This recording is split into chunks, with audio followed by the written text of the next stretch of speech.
In Squid Game, there are symbols everywhere throughout the show. Circles, triangles, squares, and so much more. But they aren't just design choices. They represent the language of power, hierarchy, and identity in a world specifically designed to strip all that away from the players. In this video, we'll break them all down, so subscribe and let's get into it. The first thing that grabs most viewers' attention is how simple these shapes are on the pink guards' masks. Just your basic circle, triangle, and square. But don't be fooled by their simplicity. Their meaning runs pretty deep and hides a dark truth. These shapes function as a coded system that assigns rank and enforces roles within a strict class structure. From the moment players arrive, every single interaction is literally shaped by these symbols. If you don't have a high-tier symbol, you're worthless and easily replaced. If you have a good symbol, you're isolated and despised for getting the chance others would die for, and sometimes do. Among the masked workers, those wearing a circle are at the bottom of the food chain. They keep their mouths shut unless someone speaks to them first. They never give orders. Their only job is to clean up the mess, carrying dead bodies, serving food, washing away bloodstains, and burning corpses.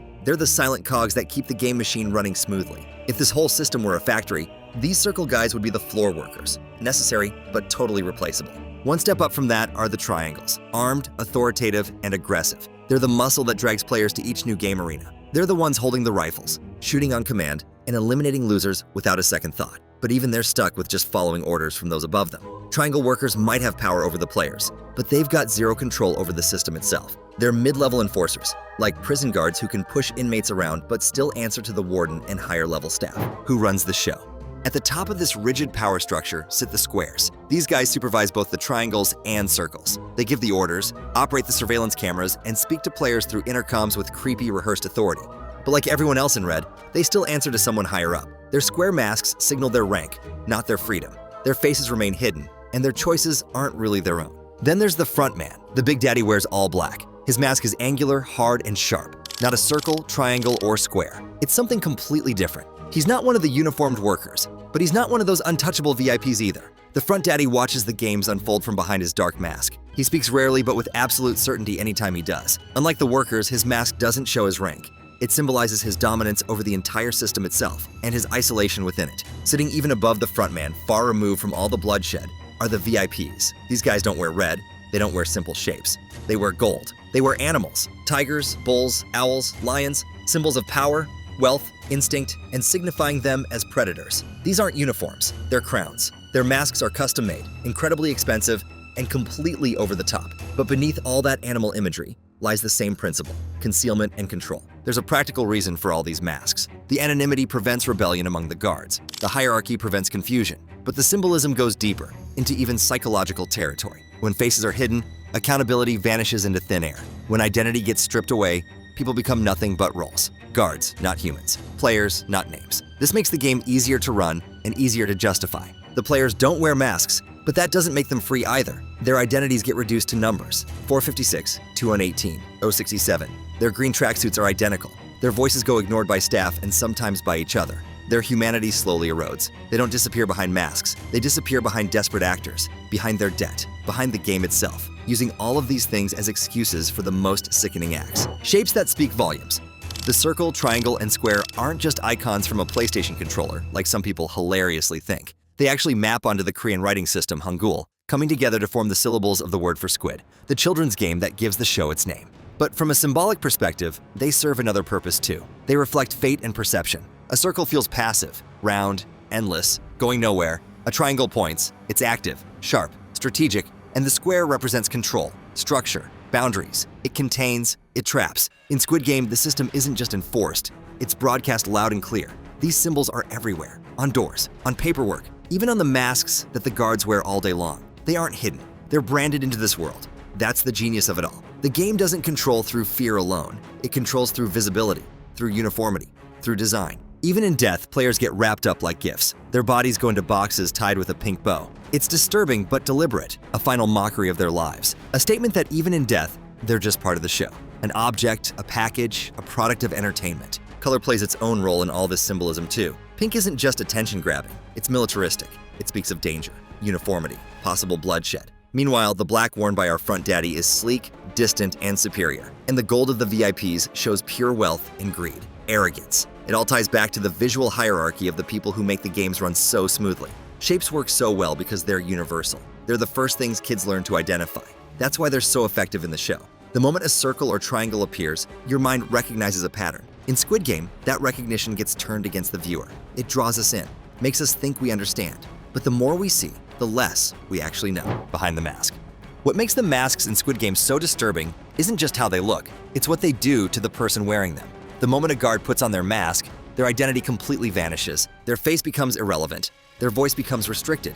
They become part of a system designed not to think, but to obey. It's all about control and isolation. For the workers, anonymity creates paranoia.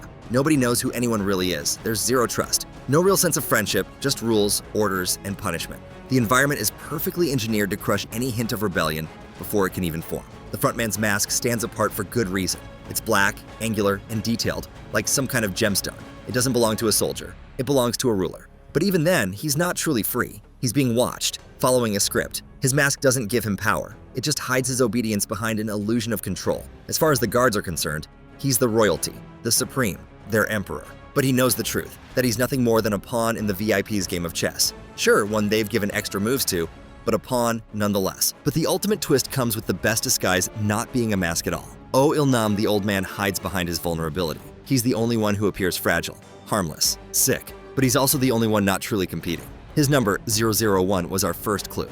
The mask he wore was invisibility itself, camouflage through pity. By choosing not to wear an actual mask, achieves what none of the workers or VIPs can: complete integration and freedom.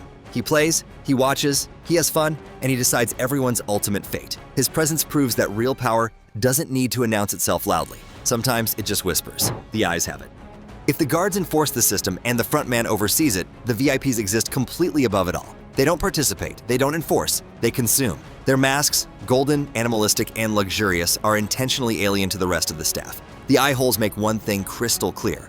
They're there simply to look, to observe, to judge, to enjoy. In film theory, the gaze carries power. The one watching has control over the one being watched. And in Squid Game, the VIP's gaze is absolute. They aren't just spectators, they're idols in some twisted version of their own playground. They want to experience the ultimate power that only truly belongs to God. Each animal mask might reflect a specific role or mindset. The lion may represent leadership and dominance. The bull hints at financial dominance and control of capital. The owl symbolizes wisdom, or in Ilnam's case, the cunning that orchestrates everything behind closed doors. These aren't random choices. They're avatars of power in different forms. The VIPs dress differently from what the show got us used to.